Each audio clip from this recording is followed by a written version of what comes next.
A graça e a paz, meus irmãos, boa noite. Muito obrigado, irmão Rendo, pela condução do culto esta noite. Como foi dito, nós chegamos hoje a um ano de caminhada no livro de Atos. Não dá 52 mensagens, porque nós tivemos interrupções por causa de nossas conferências, as viagens também, mas hoje nós chegamos à 43ª mensagem neste livro maravilhoso, esse registro dos primeiros anos da Igreja do Senhor e que tanto tem nos ensinado. Eu acredito, meus irmãos, que a principal e a maior lição que eu e você tiramos do livro de Atos é a intencionalidade do povo de Deus nos primeiros dias. Nós discutimos isso, inclusive, quarta-feira, no grupo de vida que participamos. Como que o povo de Deus era intencional na propagação do Evangelho. O exemplo, ou um exemplo que podemos dar é quando a igreja é dispersa por causa da perseguição que acontece após o apedrejamento de Estevão, e Lucas registra que por onde eles iam, apesar de serem, vamos chamar assim, que é uma palavra muito usada hoje em dia, refugiados, eles por onde iam, não iam lamentando-se do seu estado, não iam reclamando da perseguição que haviam sofrido, eles propagavam o Evangelho e a palavra de Deus se espalhava por todo o Império Romano, ao ponto de ir até além daquilo que ela estava antes confinada dentro de Jerusalém. Então é muito interessante, irmãos, nós vermos este livro e, é claro, fazemos uma comparação com nossas vidas e com nossa igreja. Não aqui eu fazendo essa comparação, mas você perguntar a si mesmo: eu tenho tido uma vida servindo a Deus que é intencional para a propagação do Evangelho? Eu tenho me envolvido com as pessoas, me envolvido com as vidas de uma maneira intencional, como se vê na vida de Paulo, Pedro, é verdade, mas também dos seus companheiros e dos anônimos, aqueles dentro do livro de Atos que nós não temos o nome, mas que são aqueles que estão espalhando o Evangelho, espalhando a palavra para onde for. E para finalizar, eu lembro a palavra do próprio apóstolo Paulo, que estando preso, ele diz: eu estou preso, mas a palavra não está presa. Ela nunca estará sempre se propagando. Como eu disse, irmãos, nós vamos hoje para esta mensagem 43 e vamos continuar o capítulo 19 do livro de Atos e vamos encerrar esse capítulo na noite de hoje, assim permitindo o Senhor.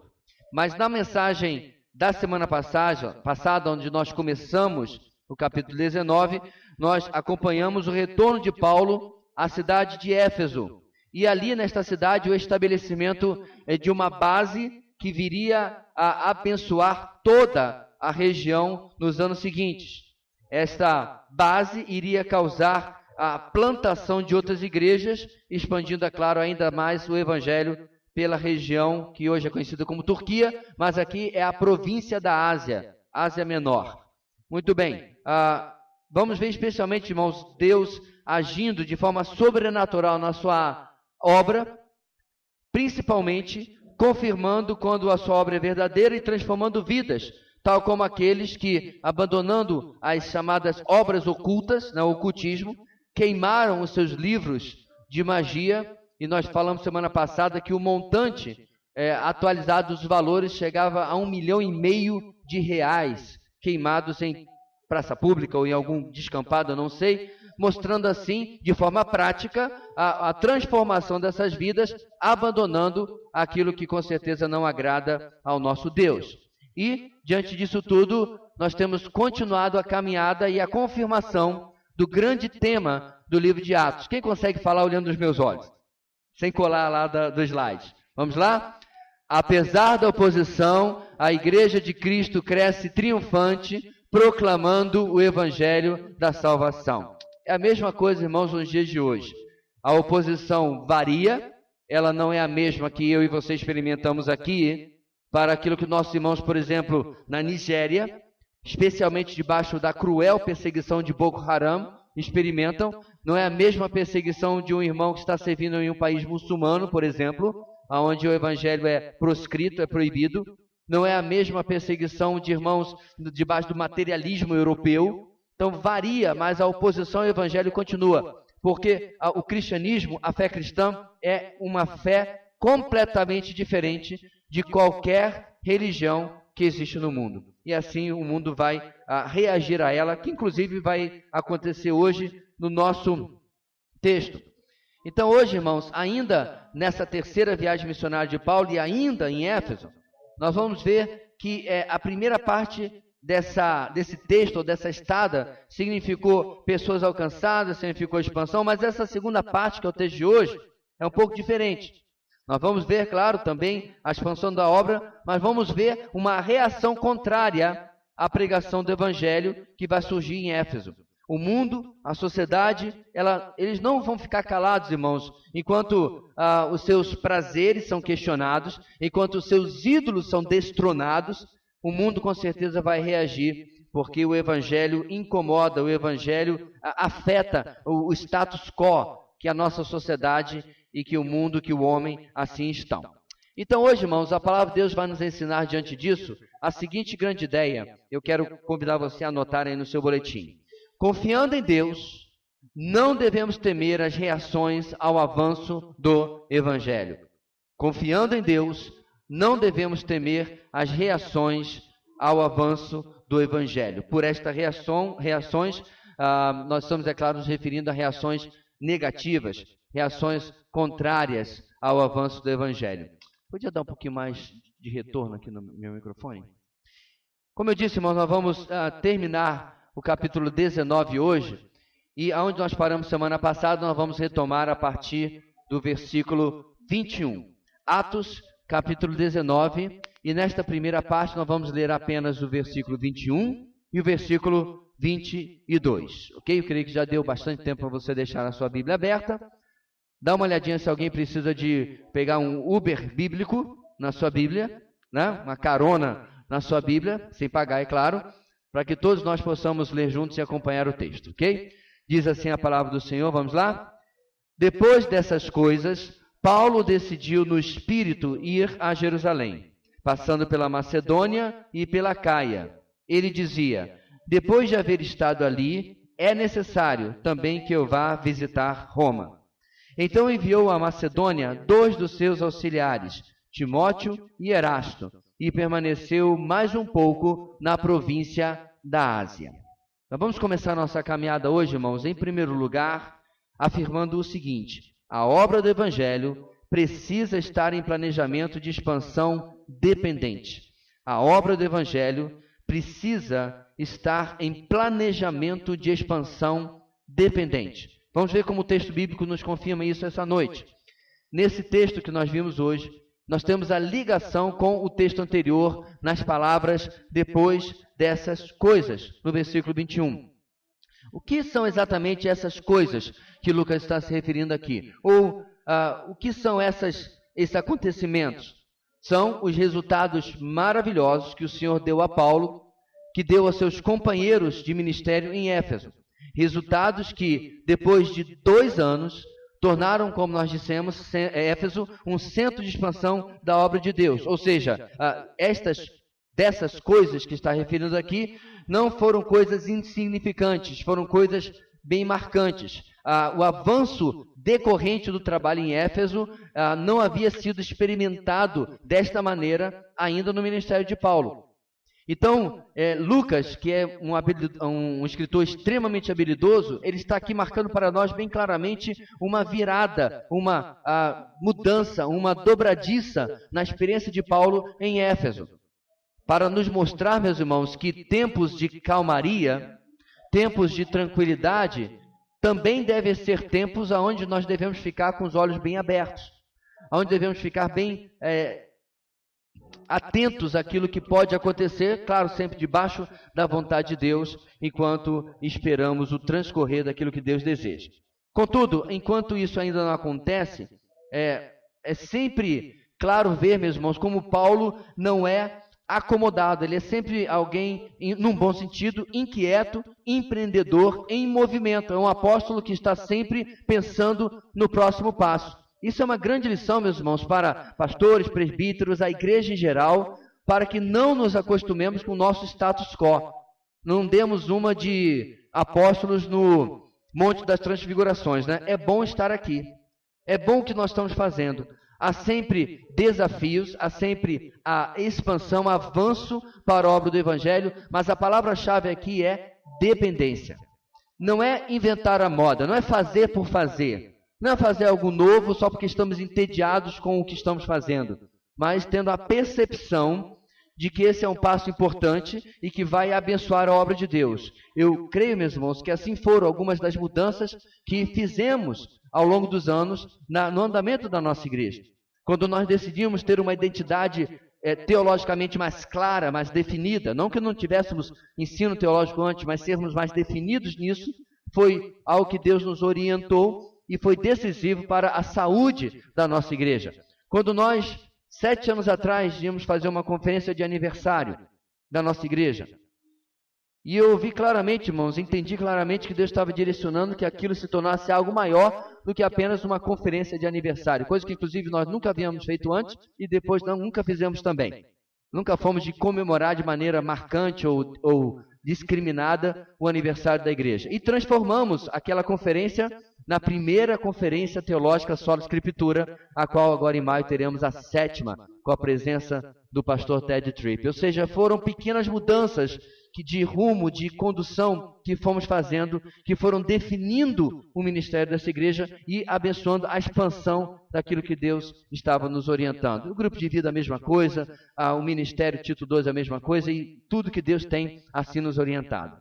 E a dependência, meus irmãos, aqui está exatamente na forma como Lucas descreve a decisão de Paulo de dar um passo mais adiante quando diz que ele decide no Espírito ir a Jerusalém. O que significa essa expressão? Há muita controvérsia, desculpa, acho que a palavra controvérsia é um pouco forte. Há bastante discordância sobre o que é no Espírito. Por quê, irmãos? Porque os manuscritos gregos foram todos escritos com letra maiúscula. Não sei se era apenas um costume ou era um pouco preguiça de fazer maiúscula, minúscula, mas o fato é que se você pegar o manuscrito, ele está todo em maiúsculas. E a palavra pneuma, para espírito, o seu e o meu espírito, e a palavra pneuma para o Espírito de Deus é a mesma. Você deve estar falando assim, pastor, eu conheço essa palavra. Claro que eu conheço. No seu carro você tem pneumáticos, o seu pneu. Essa é a abreviação da palavra, porque pneuma em grego também significa vento ou ar. Né? Então, meus irmãos, essa palavra não tem distinção, você distingue pelo contexto. Então, é claro, existem comentaristas que acreditam que a expressão significa que Paulo estava decidindo consigo mesmo, e eu discordo. Eu creio, meus irmãos, que aqui é uma evidência de que Paulo estava decidindo no Espírito Santo, ou seja, uma decisão tomada em oração, e em busca pela vontade de Deus, certo? Que eu disse, apesar que na sua Bíblia está em letra minúscula, provavelmente, uma decisão da edição dessa Bíblia, eu creio que seja uma decisão que ele tomou no Espírito Santo, ou seja, Paulo decidiu em conformidade com a vontade do Espírito, aquilo que deveria ser o seu próximo passo no seu ministério, na sua caminhada nessa terceira viagem missionária. Isso em si, meus irmãos, já adiantando, já traz uma aplicação muito importante para nós. Nossas decisões precisam ser assim, irmãos. Não pode ser porque nos são convenientes. Não pode ser porque nos agradam. Desde decisões práticas da nossa vida, bem, tudo é prático, mas eu me refiro, vamos chamar como Paulo usa, da nossa vida civil, seu emprego, seus relacionamentos, as suas mudanças. Eu não quero mais morar nesse bairro, eu vou para outro bairro. Lembrando, meus irmãos, que o nosso Deus está sempre usando essas decisões e as mudanças na nossa vida para concluir e mover o seu plano na nossa vida. Eu posso, porventura, tomar decisões sem consultar o dono do tabuleiro? Se ele joga xadrez com as nossas vidas, com as estratégias que ele desenvolve, eu posso tomar decisões sem consultar o dono do tabuleiro? De maneira nenhuma. De jeito algum, para usar a expressão que Paulo tanto usa em Romanos, megenoitó, de jeito nenhum. Eu não posso mudar de uma cidade. Eu não posso sair de Boa Vista, eu quero morar agora em Katmandu, que seja. Ou apenas à beira da praia, apenas porque me é conveniente, porque me é agradável. É mais legal do que morar onde eu moro. Nossas decisões, irmãos, têm que ser mais profundas. Nossas decisões têm que ser mais oradas. Eu não sei se tem esse verbo, mas você entendeu. Tem que ser mais na dependência de Deus do que apenas missão conveniente. Eu gosto, é mais legal fazer isso do que fazer aquilo. Os jovens que estão em idade de pré-vestibular, idade de pensar em universidade, a sua decisão precisa ser, vai emprestar o texto, no Espírito. Precisa vir de uma busca da vontade de Deus. E eu repito, isso não é apenas nas decisões ministeriais. Ou seja, decisões que têm a ver com a obra de Deus, né, daquilo que estamos fazendo como igreja. Mas nas nossas decisões também vivenciais do nosso dia a dia, as mais até comuns e ordinárias que nós possamos tomar. Banhá-las, embebedá-las em oração, para que nós possamos ter convicção de que é nessa direção que Deus está nos dirigindo. Bem, seja como for, essa mudança envolve, como eu disse, um bom grau de dependência. Éfeso é o que muitos considerariam, meus irmãos, um paraíso ministerial. Quem não quer ficar aqui? O texto diz, meus irmãos, que no verso 10, lá em cima de semana passada, todos os judeus e os gregos que viviam na província da Ásia ouviram a palavra do Senhor.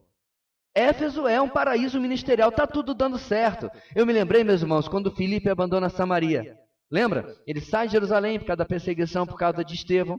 Ele chega até Samaria, a cidade começa a se converter, os apóstolos vêm para lá, mas do nada Deus vira para ele e diz, segue pela estrada deserta. Eu e você pensaríamos ministerialmente, Senhor, mas só tem certeza? Está tão bom aqui, está dando certo. Qualquer pastor, irmãos, missionário, vai dizer, Senhor, é bom estar aqui. O povo está se convertendo, o povo gosta de mim, está tudo indo bem.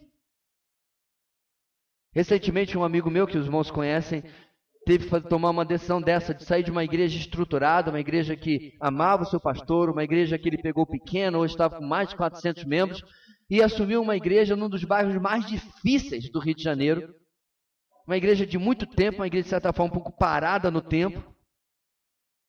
Ao ponto de que um amigo nosso em comum dizendo assim, rapaz, tu bateu a cabeça? É fácil sair quando está ruim, difícil é sair quando está bom.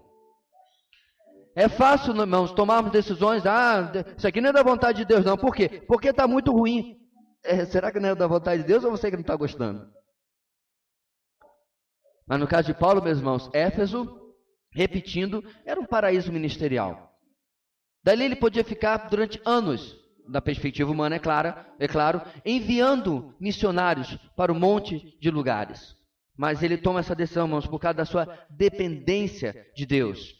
E diz que essa decisão era ir para Jerusalém, mas ir por uma rota curiosa, não diretamente para o sul, aonde ele eventualmente chegaria em Jerusalém. A Ásia Menor está acima da Palestina, né, da terra onde está Jerusalém, mas ele faz um contorno do nosso jeito de ver o mapa pelo lado esquerdo, para o oeste, para o ocidente. Por quê? Ele diz que é importante, literalmente o texto diz, é necessário, ele passando por Macedônia, ele diz, é necessário também que eu vá visitar Roma. Ele começa a preparar o caminho para que ele possa eventualmente chegar à capital do império. E ele vai passar por Macedônia e pela Caia com um propósito, mas é interessante, irmãos, como ele vai na dependência de Deus e ele vai descobrindo aquilo que Deus deseja que ele vai fazer. E indo pela Macedônia e pela Caia, ele chegaria eventualmente a Jerusalém, provavelmente por barco, através do mar Mediterrâneo. A razão que ele toma essa rota diferente, até não o melhor caminho, até mais longe, nós encontramos lá no finalzinho da carta de Paulo aos Romanos, lá no capítulo 15, porque ele diz que ele vai por esse caminho recolher ofertas para os irmãos pobres da igreja em Jerusalém. A Judéia passava, irmãos, por um tempo difícil, irmãos estavam passando necessidade, por quê? Porque muitos estavam perdendo negócios, passando por perseguição, tendo que viver da ajuda de outros, e assim as igrejas da Acaia, as igrejas da Macedônia, estavam se dispondo também a ajudar. E, como eu disse, finalmente o plano de Paulo era chegar até Roma, a capital do império, algo que ele deixa claro também no mesmo texto, lá em Romanos capítulo 15. Ou seja, foi nesse período, pouco antes da saída de Éfeso até a chegada de Jerusalém, que Paulo escreveu aquilo que é considerado a sua obra-prima, a carta magna do cristianismo, a carta ou a epístola aos Romanos. Mas por que, meus irmãos, exatamente esse desejo de chegar em Roma? De novo, a expansão dependente que o apóstolo Paulo tinha. Roma, meus irmãos, podia ser, de novo, um centro de expansão funcionando como o efeito estilingue. O que é o efeito estilingue? Ele iria até Roma e aquilo ia, acho que a melhor expressão é o efeito catapulta. Aquilo ia funcionar como uma catapulta para que ele pudesse continuar rumo ao ocidente, porque quando ele escreve aos Romanos, ele expressa o desejo de chegar até a Espanha. A Espanha era o limite do Império Romano na época.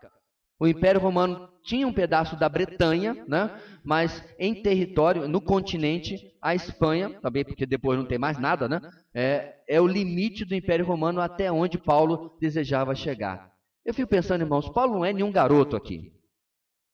Ele era mais velho do que eu já sou hoje. Uma pessoa mal quebrada por aquilo que ele havia passado. Açoites, apedrejamento, prisões, e ele faz um resumo disso em um dos seus textos, né? E ainda assim você vê um homem que pensa, o que eu faço depois? O que eu faço na próxima etapa? Qual é o meu próximo passo para servir ao meu Deus? Será que nós temos, irmãos, essa mesma visão de vida? Ah, pastor, mas porque ele é apóstolo. Enquanto nós ficarmos nessa dicotomia, achando que Deus tem um plano para algumas pessoas especiais, apóstolos, missionários, pastores, mas não para mim, nós temos uma enorme desculpa do porquê não fazer aquilo que deveríamos fazer. Todos nós, meus irmãos, um dia vamos nos aposentar, por mais que seja cada vez mais difícil por causa dos problemas da Previdência. Um belo dia você não vai ter que sair às 8 da manhã, ou mais cedo que isso, para bater o ponto em algum lugar. Já pensou o que você pode fazer para Deus, não tendo que fazer mais nada para o homem? Alguns anos atrás, um casal lá no Rio de Janeiro se aposentou. Com poucos meses de diferença, marido e mulher, esposo e esposa se aposentaram. E eu fui muito edificado pelo testemunho deles, meus irmãos, porque eles entraram em contato com a nossa Junta de Missões Nacionais. É uma época difícil, você não tem com 2 cliques do Google descobrir isso daí, ele teve que mandar a carta. Lembra da carta? Selo, tudo. Leva 6, 7, 8 dias para chegar. Pois é. Escrever para a junta, pegar os dados e eles descobriram qual era o estado menos evangelizado da nossa federação. Na época, e ainda continua praticamente a mesma coisa, Santa Catarina. Os 3 estados do sul são os estados menos evangelizados da nossa federação. E eles pediram a lista de missionários que trabalhavam em Santa Catarina. E a junta respondeu. Eles oraram ao Senhor e Deus os dirigiu a mudar-se do Rio de Janeiro. E para você parece não ser muita coisa, mas para quem é carioca do Rio de Janeiro, isso é uma tremenda de uma mudança. Sair da onde gosta de morar, bala perdida e tudo, e se mudar para o interior de Santa Catarina, uma cidadezinha de 30 mil habitantes. Você sai de, não sei nem quantos milhões a minha cidade tem, para 30 mil habitantes, porque lá estava um missionário plantando uma igreja pela Junta de Missões. E eu ouvi esse testemunho, irmãos, eu fiquei tremendamente edificado. Os 2 são aposentados, o dinheiro cai no banco todo mês. Já está garantida a sua subsistência. Eles alugaram sua casa no Rio de Janeiro, por um preço inclusive melhor, alugaram uma casa nessa cidade, e eu não sei exatamente o que aconteceu depois, porque eu saí do Rio e perdi contato. Mas o ponto aqui, meus irmãos, eu quero pensar qual é o seu projeto de vida? Não, pastor, vou me aposentar, vou comprar um sítio e vou ficar balançando na rede até morrer? Compra um estoque de rede, né? Porque elas geralmente duram menos do que a nossa vida. Me admira, meus irmãos, um ancião como Paulo. Ele já não está mais na meia-idade aqui. Um homem que já está se aproximando dos anos difíceis da sua vida, mas não para. Ele deseja se gastar na obra de Deus, e ele já tem planos de ir até além da onde já havia sido alcançado ou levado o evangelho nos seus dias. Com o parte da sua preparação, meus irmãos, das paradas na viagem, o texto diz que Paulo envia 2 auxiliares, Timóteo e Erasto, Timóteo é bem conhecido, Erasto entra aqui na narrativa, enquanto ele permanecia ainda um pouco na província da Ásia, essa província onde está a cidade de Éfeso. Portanto, meus irmãos, existe sempre planejamento para expansão na obra de Deus. E sempre precisa ser feito na dependência de Deus. São duas coisas principais nesse nosso primeiro ponto. Expansão constante do Evangelho, dependência constante de Deus. Aonde você está engajado nisso como indivíduo e onde nós estamos engajados nisso como igreja? É verdade, temos feito algumas coisas, temos missionários que adotamos, temos iniciativas que estamos fazendo, mas eu não creio, meus irmãos, que ainda ou que jamais será tempo para nós repousarmos acomodados de que já estamos fazendo o suficiente. Há sempre muita gente para se alcançar aonde nós estamos. E com certeza Deus tem mais coisas a fazer através de nossas vidas. Mas aí, meus irmãos, o texto vai continuar e nós vamos chegar na parte um pouco mais complicada do nosso texto. Quero novamente chamar a sua atenção agora para lermos do versículo 23 até o versículo 34, aonde vai se irromper uma grande confusão, um grande problema na cidade até agora tão abençoada, em termos do trabalho de Deus, a cidade de Éfeso. Vamos ler lá, meus irmãos, diz assim a palavra do Senhor. Naquele tempo, houve um grande tumulto por causa do caminho. Um ourives chamado Demétrio, que fazia miniaturas de prata do templo de Ártemis e dava muito lucro aos artífices, reuniu-os com os trabalhadores dessa profissão e disse: Senhores, vocês sabem que temos uma boa fonte de lucro nesta atividade. Estão vendo e ouvindo como este indivíduo, Paulo, está convencendo e desviando grande número de pessoas aqui em Éfeso e em quase toda a província da Ásia. Diz ele que deuses feitos por mãos humanas não são deuses. Não somente há o perigo de nossa profissão perder sua reputação, mas também de o templo da grande deusa Ártemis cair em descrédito e de a própria deusa, adorada em toda a província da Ásia e em todo o mundo, ser destituída de sua majestade divina. Ao ouvirem isso, eles ficaram furiosos e começaram a gritar: Grande é a Ártemis dos Efésios! Em pouco tempo, a cidade toda estava em tumulto. O povo foi às pressas para o teatro, arrastando os companheiros de viagem de Paulo, os macedônios Gaio e Aristarco. Paulo queria apresentar-se à multidão, mas os discípulos não o permitiram. Alguns amigos de Paulo, dentre as autoridades da província, chegaram a mandar-lhe um recado, pedindo-lhe que não se arriscasse a ir ao teatro. A assembleia estava em confusão. Uns gritavam uma coisa, outros gritavam outra. A maior parte do povo nem sabia por que estava ali. Alguns da multidão julgaram que Alexandre era a causa do tumulto, quando os judeus o empurraram para a frente. Ele fez sinal pedindo silêncio, com a intenção de fazer sua defesa diante do povo. Mas quando ficaram sabendo que ele era judeu, todos gritaram a uma só voz durante cerca de 2 horas: Grande é a Ártemis dos Efésios!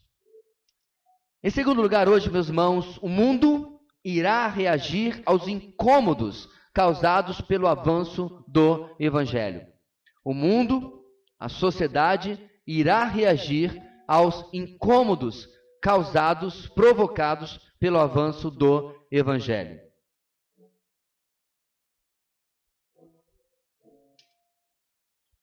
Bem, entre esses preparativos para deixar Éfeso e antes da oportunidade de realmente sair, o verso 23 nos informa que aconteceu um grande tumulto por causa do caminho. Como já explicamos semana passada, o caminho era como os cristãos mais se identificavam nessas primeiras décadas. Eles foram chamados de cristãos pelas pessoas de fora, certo? Os pequenos cristos, mas eles mesmos se identificavam como o povo do caminho. Bem, e o tumulto tinha uma fonte simples, tal como nós podemos conferir entre o versículo 24 e o versículo 27. Diz o texto que um ourives, isto é, um artífice em metais preciosos, porque a palavra ourives dá a intenção que é apenas ouro, não, ele mexia com ouro, prata e outros metais preciosos, talvez até pedras também. Esse homem chamado Demétrio, convoca uma reunião dos seus colegas de profissão, uma reunião do sindicato. Por quê? Demétrio expõe aos colegas como a pregação de Paulo era uma ameaça à fonte de lucro pessoal dele e dos seus colegas. Isto é, porque eles estavam vendo a procura, a busca por imagens religiosas cair a cada dia, ou seja, a profissão estava em crise. As estátuas de Ártemis ou Diana, né, são a mesma divindade greco-romana, as estátuas de Ártemis estavam em baixa procura. E qual a razão? A pregação de Paulo e a sua afirmação, e Demétrio repete, que deuses feitos por mãos humanas não são deuses. Alguém, inclusive, meus irmãos, naquela reunião, porque eu acredito que apesar deles fazerem essas imagens, fazer essas estátuas, não necessariamente todos eram devotos de Ártemis. Provavelmente havia alguns, vamos chamar assim, infiéis, ateus, incrédulos, mas que se ocupavam de fazer isso. Nós vimos isso abundantemente lá em Jerusalém, muçulmanos vendendo quinquilharias cristãs, né, que não acreditam em absoluto, e cristãos vendendo quinquilharias muçulmanas. Então a religião é uma fonte de lucro, né, infelizmente. Então é provável, meus irmãos, que dentre esses aí, depois deles ouvirem a afirmação que Demétrio faz sobre a pregação de Paulo, alguns pensaram assim, bem, errado ele não está, porque realmente um Deus feito por mãos humanas não é Deus coisa nenhuma. Mas o apelo de Demétrio tem eco nesses homens, porque no verso 27, Demétrio deixa a sua verdadeira preocupação de lado, isso é, dinheiro, não é? E ele usa o orgulho local e o apego religioso, que alguns ali certamente tinham também, né? Nem todos com certeza era apenas pelo dinheiro, e para isso ele fala do risco do templo de Ártemis, como eu falei, era um lugar maciço, enorme, 200 por 400 metros, para a época é um lugar muito, muito grande, até para os dias de hoje, né? Um prédio desse tamanho. O que aconteceu o que com esse templo? Cair em descrédito.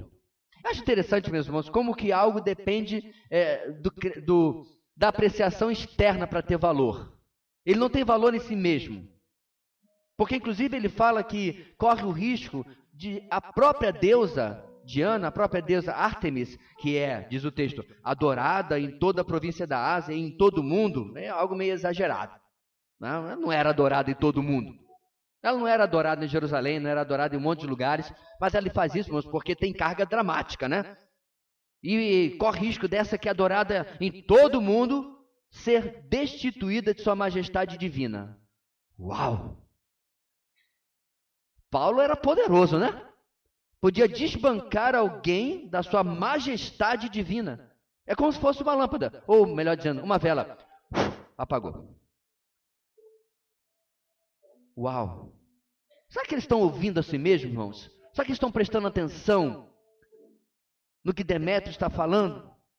Eles estavam aqui, meus irmãos, preocupados com descrédito e perda da majestade divina de Ártemis ou de Diana, enquanto se incomodavam com a pregação de um judeu chamado Paulo. Absolutamente, irmãos, nada que os efésios fizessem poderia causar, por outro lado, descrédito a Deus.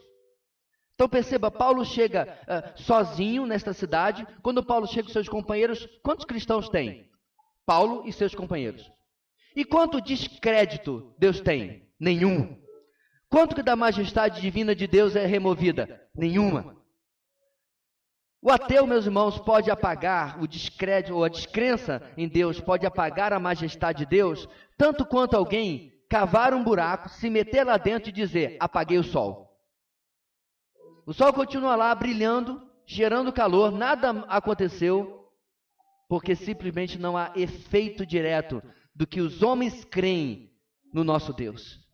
Ele não é diminuído, ele não perde o seu poder, tanto quanto nós crermos no nosso Deus, não aumenta o seu poder e não aumenta a sua glória. Você percebe a diferença que eu estou tentando colocar aqui? Eles dizem, a nossa deusa depende de que creiam nela. A nossa deusa depende de que acreditem nela. E é claro que alguém se converteu nessa reunião e foi contar depois a Paulo e aos seus companheiros, e chegou até Lucas, que é a única maneira dele poder ter registrado isso, e com certeza os nossos irmãos daquela época ficaram pensando, que deusa pequena que esse pessoal serve. Porque quando, lá nos Salmos, o ateu, o incrédulo pergunta, onde está o seu Deus? Qual é a resposta do salmista? O meu Deus está nos céus e faz tudo conforme lhe agrada. Tudo conforme lhe apraz. Ele não é diminuído pela sua descrença. Ele não é apequenado porque você não acredita nele. Ele continua o Deus Todo-Poderoso. Bem, mas diante do pequeno discernimento desses homens, só lhes resta concordar com os argumentos de Demétrio. E no verso 28, eles começam a gritar, todos a plenos pulmões, grande é a Ártemis dos Efésios. No verso 29 já estão tentando arrastar Paulo e 2 seus cooperadores para o teatro de Éfeso. Esse teatro, meus irmãos, era o maior local para se reunir nessa cidade e chegava a poder se colocar 25 mil pessoas sentadas. Provavelmente não é o teatro, não é um prédio fechado, mas era um anfiteatro a céu aberto. Eles não são bem-sucedidos em levar Paulo, apenas esses 2 homens vão lá. E eu acho interessante dar uma pausa aqui para falar sobre Gaio e Aristarco. Quem são esses 2 cooperadores de Paulo, irmãos? Gaio vem de Derbe e Aristarco vem de Tessalônica, ambos os lugares na Macedônia. Eles eram fruto da passagem de Paulo por lá, pela Macedônia, e olha o detalhe, continuavam cooperando com o apóstolo. E detalhe, irmãos, eles continuariam a cooperar, a trabalhar na obra de Deus depois disso aqui, depois dessa história. Olha só, Gaio hospedou os irmãos em Éfeso. Romanos 16, 23 fala sobre isso. E ele foi inclusive batizado por Paulo, 1 Coríntios 1,14. Ele se torna alguém cujo exemplo é mencionado pelo apóstolo João na 3ª carta que nós examinamos em algumas sextas-feiras aqui. Em 3 de João, versículo 1, capítulo 1, versículo 1, ele diz, o presbítero ao amado Gaio, a quem amo na verdade, ou seja, um homem que estaria participando, cooperando com a expansão do Evangelho e sendo conhecido não apenas pelo apóstolo Paulo, mas também por outro apóstolo. E Aristarco, irmãos, por sua vez, ele é mencionado por Paulo quando ele escreve aos Colossenses. Olha só, meu companheiro de prisão, Colossenses 4,10. Aristarco dividiu cela com Paulo. É alguém que havia ou iria sofrer por causa do Evangelho. E ele continuaria ao lado de Paulo até o final de Atos, como nós vemos, por exemplo, em Filipenses 1, 24, onde ele é chamado de cooperador, ou seja, ele é preso com Paulo, depois ele é liberado, mas ele continua lá para ajudar, auxiliar o apóstolo Paulo.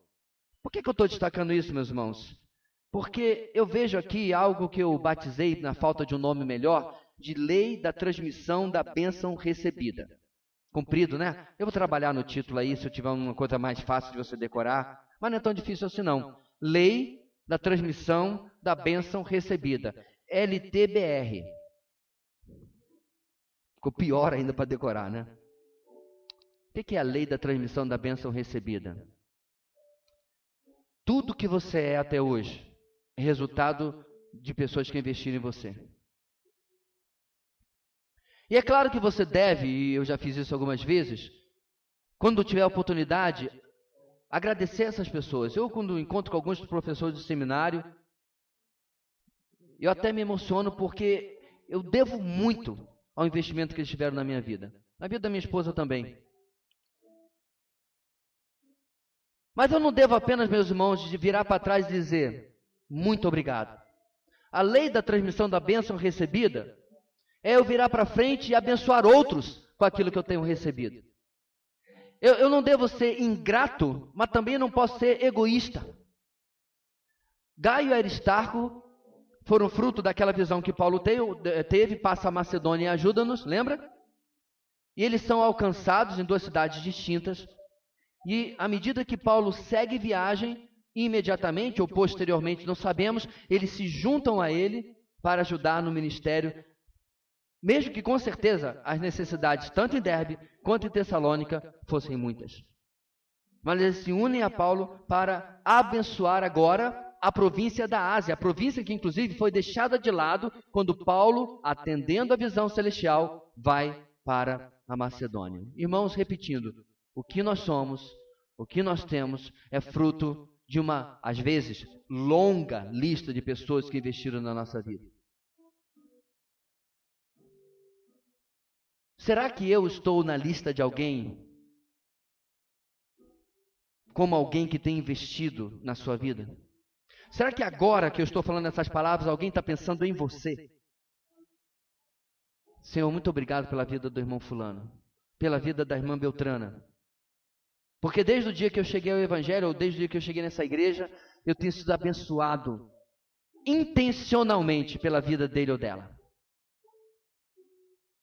Eu passei uma crise espiritual, eu passei uma crise pessoal, eu passei um problema, e foram os conselhos bíblicos e sábios desse irmão, dessa irmã, que foram usados por Deus para me auxiliar naquele momento. Eu tenho impactado vidas. Eu tenho servido assim como eu fui servido. Outras pessoas me serviram, melhor dizendo. Eu tenho servido outros assim como outros me serviram. Para mim, esses aqui, meus irmãos, valem o parênteses, de comentar como que Gaio e Aristarco estão aqui, agora sofrendo até ameaça à sua própria vida, porque em lugar de ficar no conforto lá das suas cidades, eles resolvem, como a gente costuma dizer proverbialmente, dar a cara a tapa.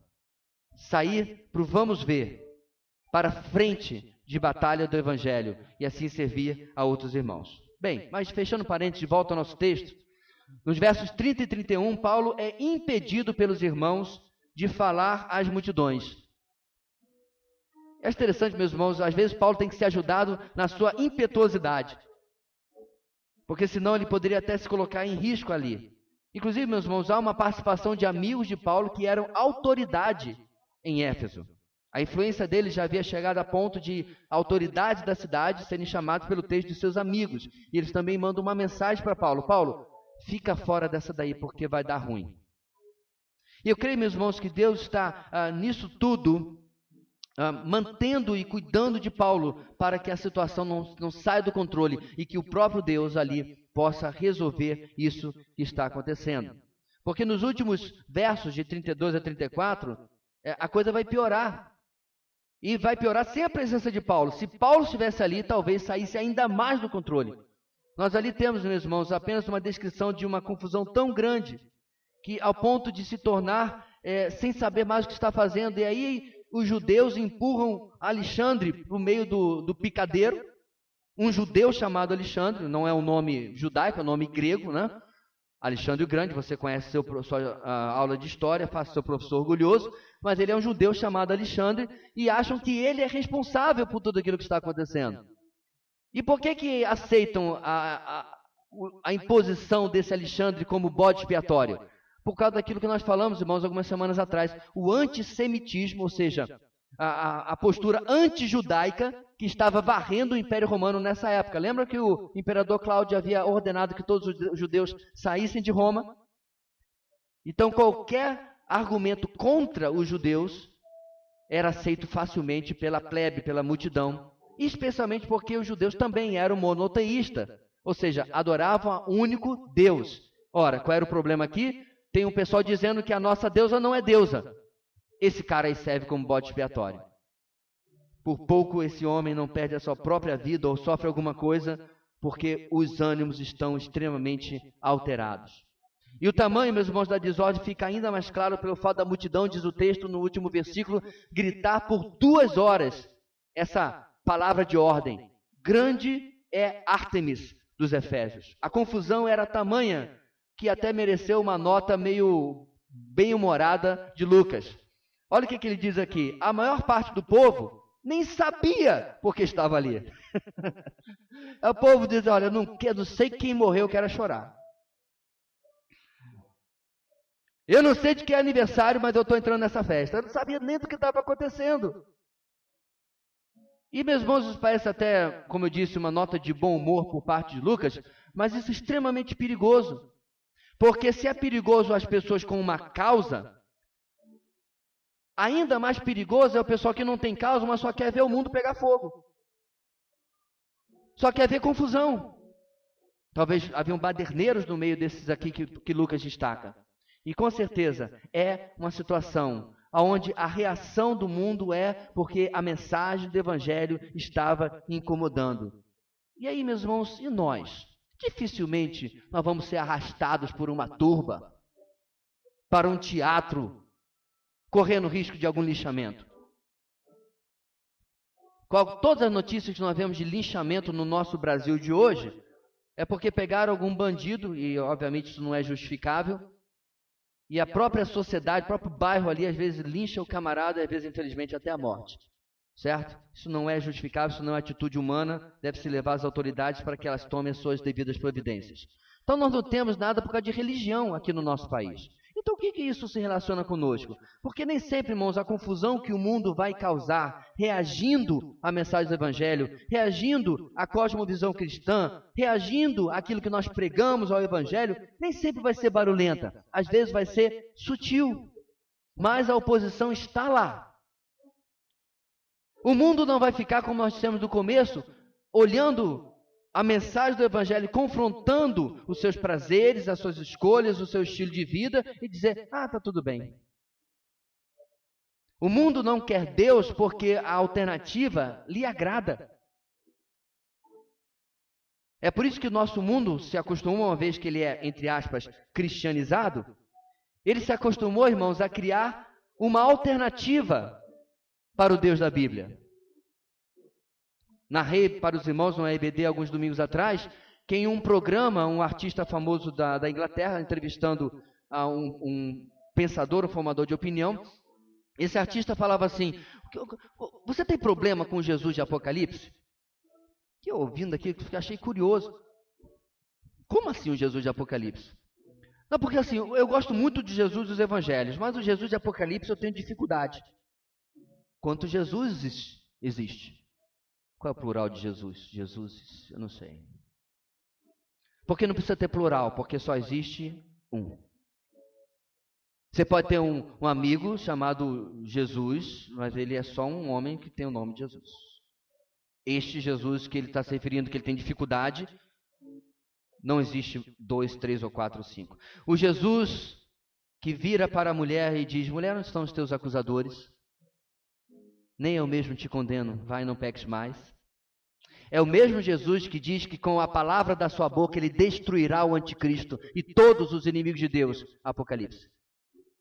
E é o mesmo bebezinho chorando na manjedoura. E é o mesmo que diz, raça de víboras, ai de vós. É o mesmo. Não muda. E ele não é esquizofrênico, ele é correto. Ele é constante, ele é equilibrado, ele aplica misericórdia onde entra misericórdia, ele aplica juízo onde entra juízo. Mas a mente humana, sem Deus, não consegue compreender. Por quê? Confronta as suas decisões. Então ele seleciona. Acho tão interessante, meus irmãos, porque em algumas confrontações que eu fiz, em algumas conversas, debates, etc., e alguém menciona um texto, ao seu ver, bem bonitinho do Evangelho, e eu menciono um texto menos bonitinho, a pessoa diz, é o mesmo livro, ok? É o mesmo Mateus, ou é o mesmo Lucas, ou é o mesmo João. A pessoa diz, mas isso daí foi adulterado. Pelo amor de Deus. A parte que ele gosta é legítima, a parte que ele não gosta foi adulterada. E aí eu pergunto, qual é a comprovação que você tem de que tal parte foi adulterada? Porque isso não condiz com a natureza de Jesus. Como você conhece a natureza de Jesus, criatura? Como conheceremos se não for através das Escrituras? Mas por quê? O mundo fez um Deus, um Jesus, a sua própria imagem e semelhança. Aquele Jesus que não confronta as suas decisões, onde você pode ser adúltero, onde você pode ser mentiroso, onde você pode se irar como quiser, onde você pode ter a opção e a escolha sexual que quiser, porque ele vai aceitar absolutamente tudo. Isso não é o Jesus da Bíblia. Jesus da Bíblia é aquele que um dia, segundo o credo apostólico, inclusive fala, um dia virá da destra de Deus para julgar vivos e mortos. ênfase na palavra julgar. E vai decretar aquilo que será a eternidade de cada um, segundo a sua decisão. Muito bem. Aí eu pergunto, meus irmãos, será que esse mundo que vai reagir, será que nós temos discernimento suficiente para perceber a reação negativa do mundo às nossas mensagens, à nossa escolha, à nossa pregação? E mais ainda, será que eu tenho discernimento não apenas, mas conhecimento para responder no mundo pós-moderno que nós vivemos, no mundo que questiona o correto, no mundo que está vivendo aquilo que Isaías falou, que chama o mal de bem e o bem de mal? E nós somos chamados, irmãos, tal como Paulo, a responder a essa realidade que nós vivemos. Muito bem. A obra do Evangelho precisa estar em planejamento de expansão dependente. O mundo irá reagir aos incômodos causados pelo avanço do Evangelho. E aí o nosso texto termina, irmãos, do versículo 35 a 41, com o desfecho deste tremendo imbróglio no qual Paulo e seus companheiros se viram. Diz assim a palavra do Senhor, vamos ler juntos, conto com você agora, vamos lá? O escrivão da cidade acalmou a multidão e disse: Efésios, quem não sabe que a cidade de Éfeso é a guardiã do templo da grande Ártemis e da sua imagem que caiu do céu? Portanto, visto que esses fatos são inegáveis, acalmem-se e não façam nada precipitadamente. Vocês trouxeram esses homens aqui, embora eles não tenham roubado templos, nem blasfemado contra a nossa deusa. Se Demétrio e seus companheiros de profissão têm alguma queixa contra alguém, os tribunais estão abertos e há procônsules, eles que apresentem suas queixas ali. Se há mais alguma coisa que vocês desejam apresentar, isso será decidido em assembleia conforme a lei. Da maneira como está, corremos o risco de sermos acusados de perturbar a ordem pública por causa dos acontecimentos de hoje. Nesse caso, não seríamos capazes de justificar neste tumulto, visto que não há razão para tal. E tendo dito isso, encerrou a assembleia. Em terceiro e último lugar, segundo a sua vontade, Deus lidará com as reações contrárias. Segundo a sua vontade, ou seja, a vontade de Deus, o nosso Deus vai lidar, vai tratar com as reações contrárias. Irmãos, nessa parte final do nosso texto, nós vemos o que acontece com essa confusão que vimos na parte anterior se formar em Éfeso. Outros levantes menores já terminaram de forma pior. Por exemplo, terminou com Paulo sendo apedrejado em Listra. Em Filipos, um tumulto bem menor, terminou com Paulo e Silas açoitados e presos, quando eles não poderiam ser açoitados e presos porque eram cidadãos romanos. Então, o tamanho dessa confusão era preocupante, porque se confusões menores acabaram como eu acabei de mencionar, imagino o que poderia acontecer com um grupo tão grande e tão fanatizado. Lembra? 2 horas gritando, grande é Ártemis dos Efésios. Poderia acabar de forma muito ruim. Mas no verso 35, que iniciamos, entra em cena o escrivão da cidade. O título em português, escrivão, não faz jus ao que esse homem era. Né? Escrivão parece alguém que está subordinado a um monte de gente, faz apenas o trabalho dele ali, escrevendo um secretário de luxo, né, por assim dizer. Não. Esse homem, meus irmãos, ele era o diretor executivo da cidade. É como se ele fosse o que realmente fazia a cidade andar, enquanto que o prefeito era um cargo mais político e social e etc. Ok? E esse homem era importante porque quando ele falava, as pessoas paravam para ouvir. Quando ele tomava a frente, as pessoas davam atenção, porque ele era realmente uma autoridade. E ele vem, meus irmãos, de uma maneira muito calma, com uma série de argumentos. Vamos lá, versículo 35 ainda. Ele reafirma os fatos sobre a sua cidade, sobre Éfeso, e sobre o templo da grande Ártemis. Segundo ele, ela não havia sido feita por mãos de homens, que era a acusação, segundo eles, do cristianismo, né, da pregação de Paulo. Ela não havia sido feita por mãos de homens, mas, por outro lado, ela havia sido recebida dos céus. Isso é parte de uma lenda, irmãos, que diz que a imagem principal que estava no templo havia literalmente caído do céu. É claro que eles acreditavam nisso. Isso mantinha o mito, isso mantinha a superstição ativa. Então, vocês estão dizendo que Deus é feito por mãos de homens, mas a nossa deusa não, ela caiu do céu. Claro que não caiu. Qualquer objeto que não pode ser naturalmente provocado pela natureza é feita pelo homem, só tem 2 alternativas. Então, se no meio da floresta amazônica, tá numa excursão, você encontra, certo, uma grande letra J, feita, né, toda carvadinha e tal, você vê que é uma letra J, não é uma coincidência? Alguém colocou aquela letra J ali. A natureza não faz coisas assim. Ela faz coisas por causa do vento, da corrosão, da erosão, etc. E certamente uma estátua de uma mulher, né, com um vestido branco não caiu do céu. Mas ele usa esse argumento e olha que interessante, parece que está funcionando. Ou seja, vocês estão preocupados com o ensino dos cristãos? Não precisa, porque a nossa deusa caiu dos céus. Versículo 36. Visto que tais fatos são, segundo ele, pelo menos segundo os Efésios, inegáveis, calma, cautela. Isso que é importante agora. Não façam nada de forma precipitada, porque não há necessidade ou razão para tamanho alarme. Versículo 37. Ele ainda diz outra coisa: as acusações contra os cristãos, gente, não são graves. Vocês estão fazendo uma tempestade no copinho de Santa Ceia. Eles não roubaram templos. Eles não blasfemaram contra Ártemis.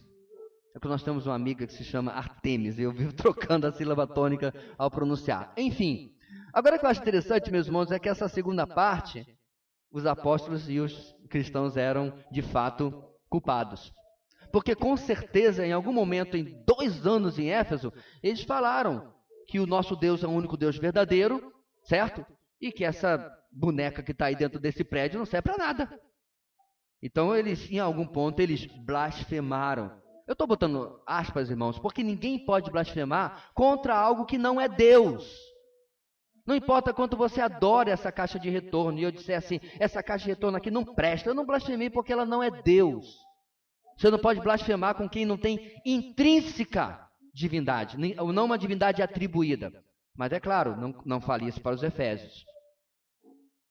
Porque com certeza eles não gostariam da sua opinião. Na verdade, não falam isso para nenhuma religião, porque não é a forma de você abordar. Mas dentro do ensino, na escola de Tirano, com certeza em algum momento eles blasfemaram de Ártemis ali. Bem, as acusações não são graves, eles não fizeram nada de grave. Versículo 38 e 39. Se há realmente alguma queixa legítima de Demétrio e dos demais artífices, eles deveriam procurar os tribunais, deveriam seguir os canais competentes e, além disso, poderiam chegar a uma assembleia legitimamente constituída e ir atrás dos seus direitos. Por quê? O que ele está dizendo? Esta assembleia é ilegal. Vocês não têm direito de se reunir para julgar um homem. Vocês poderiam se reunir aqui para outros motivos, um acontecimento cultural, era um teatro, né? Vocês podem se reunir aqui por um motivo religioso particular de vocês, mas não para conduzir um julgamento. A assembleia que vocês estão fazendo é ilegal. Eu estou quase achando que esse escriba aqui estava quase se convertendo. Porque ele está dando uma senhora ajuda aos cristãos. Talvez não. Talvez realmente seja apenas Deus lidando com as reações contrárias e livrando mais uma vez os seus discípulos. Muito bem, no verso 40, talvez a coisa mais séria é que a confusão poderia sair, na verdade, um tiro pela culatra. E eles mesmos seriam acusados pelas autoridades de perturbação da ordem, por estar se reunindo sem direito de estar se reunindo. Algo que, se chegasse até Roma, certo? Através das autoridades, chegasse até Roma, poderia causar a Éfeso a perda de diversos privilégios que haviam sido dados pelo Império a essa cidade tão importante. Isso aí, com certeza, que chamou mais a atenção dos Efésios. Ou seja, o zelo político era maior do que o zelo religioso, no final das contas. Porque esse é geralmente, quando você está fazendo um argumento, você deixa o mais forte para o final, né? Para fechar a discussão. Ou seja, quando ele apelou, olha, nós vamos perder a nossa posição política. O pessoal da multidão diz, epa. Porque imediatamente, no versículo 41, ele encerra a assembleia, e aí o pessoal, né, pega Alexandre e diz assim, ei, foi mal, viu? Dá uma arrumadinha na roupa dele. Gaio e Aristarco dizendo assim, ei, desculpa aí, não tenho nada pessoal, e vão-se embora. Esse encerramento do capítulo, irmãos, para mim é marcante porque, em situações, como eu disse, muito mais simples, Deus permitiu que os seus apóstolos, os seus discípulos sofressem muito mais. Em uma situação muito mais complexa, aonde nós, nossos olhos humanos, nos desesperaríamos, não ficaríamos preocupados, Deus livra facilmente os seus apóstolos. Ou seja, meus irmãos, quando lá no quartel do Boko Haram, eles decidem atacar uma vila de cristãos e decidem nos seus corações negros Eu não estou me referindo da cor da pele, estou me referindo do pecado mesmo. Nos seus corações negros de pecado. Destruir uma vila inteira de 3.000, 4.000 pessoas, homens, mulheres e crianças. Deus não é pego de surpresa. Nosso coração, meus irmãos, sangra de tristeza. Assistir aos vídeos e ver os nossos irmãos chorando com suas casas e suas igrejas queimadas, parte o coração. Mas nosso Deus não é pego de surpresa. Algumas semanas atrás, o mesmo grupo sequestrou um irmão nosso, pastor, na Nigéria. Depois de ficar com ele alguns dias ou semanas, eu não sei, veio a notícia, eles publicaram que ele foi executado publicamente. Aí você olha a foto daquele homem, um homem aproximadamente da minha idade, você vê um homem pacato, um homem que não apresenta em si mesmo como pessoa ameaça nenhuma a um grupo enorme, mas ele é visto como um inimigo, como uma ameaça, porque a sua pregação incomoda o avanço, no caso do islamismo, naquele lugar, naquela região. Livramento de uma multidão enorme, não livramento de uma situação talvez menor. Em ambos os casos, ou em qualquer caso, quer seja, meu irmão, uma pequena fofoca no seu ambiente de trabalho, por causa do seu bom comportamento, à lá Daniel, fofocavam dele no palácio e nos lugares da Babilônia e das regiões, porque não tinha nada para acusá-lo. Não importa o que seja, calma, tranquilidade. O nosso Deus está no controle. Se por acaso a sua pregação causar incômodo, se talvez aquilo que você defende publicamente, hoje uma das maiores arenas públicas são as redes sociais, causar incômodo, fique tranquilo. Preocupe-se se o mundo não reagir negativamente àquilo que você tem a pregar. Porque o normal é que ele faça ou reaja a si mesmo. Porém, confiando em Deus, não devemos temer as reações ao avanço do Evangelho. O mundo vai se levantar. O mundo vai se opor. O mundo que jaz no maligno, conforme diz o apóstolo João, vai se colocar contra aquilo que eu e você queremos fazer. Mas, meus irmãos, repetindo as palavras do nosso Senhor, não tenham medo. Eu venci o mundo. Toda arma forjada contra a igreja do Senhor não prevalecerá. Só conseguirá fazer, meus irmãos, aquilo que o nosso Deus permitir. No futuro, quando o mundo estiver passando pela tribulação, milhões e milhões dos nossos irmãos serão chacinados. Milhões e milhões. Nenhum morrerá sem que o Deus do universo, o dono do universo, esteja permitindo. A cada vitória, meus irmãos, que a maior expressão do mal que o mundo um dia conhecerá, que se chama anticristo, a cada vitória que ele acha que terá, ele vai estar vivendo aquele provérbio, aquele ditado que diz: o homem planeja e Deus ri. A cada vitória que ele acha que está tendo, o nosso Deus lá no céu estará rindo, sabendo que o tempo dele está passando. E logo, logo a trombeta tocará, o Filho descerá e vai destruir este inimigo do povo de Deus com a palavra, com o sopro da sua boca. É isso, meus irmãos, que o apóstolo Paulo pensava. Que a sua vida estava guardada com Deus em Cristo.